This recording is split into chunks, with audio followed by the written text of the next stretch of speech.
தமிழ் சினிமாவில் ஆரம்ப காலகட்டத்தில் இருந்தே பியு சின்னப்பா, இந்த பக்கம் பாகவதர், அதுக்கப்புறம் எம்ஜிஆர், சிவாஜி, உலகநாயகன் கமல், சூப்பர் ஸ்டார் ரஜினின்னு இப்படி மாறி மாறி பார்த்தோன்னா ஒரு போட்டி நிலவி வந்துக்கிட்டே தான் இருந்தது.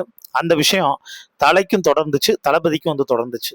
அதாவது அவங்க 2 பேத்துக்குள்ள எந்த விதமான பிரச்சனையுமே இல்ல. ஆனா யார் அடுத்த சூப்பர் ஸ்டாரா வருவாங்க அப்படின்னு அவங்க ரசிகர்களுக்குள்ள ஒரு மிகப்பெரிய பிரச்சனை இருந்தது.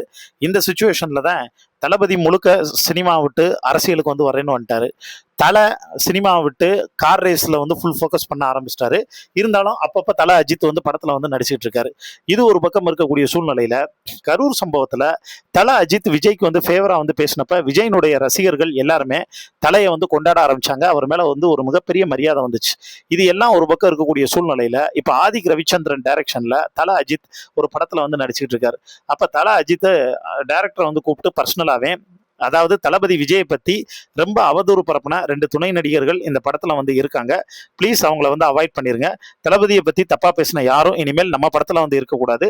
ஏன்னா அதனால எந்த விதமான ஒரு அரசியல் ஆயிடக்கூடாது. அதுல ரொம்ப கவனமா இருங்க அப்படின்னு சொல்லியிருக்காரு.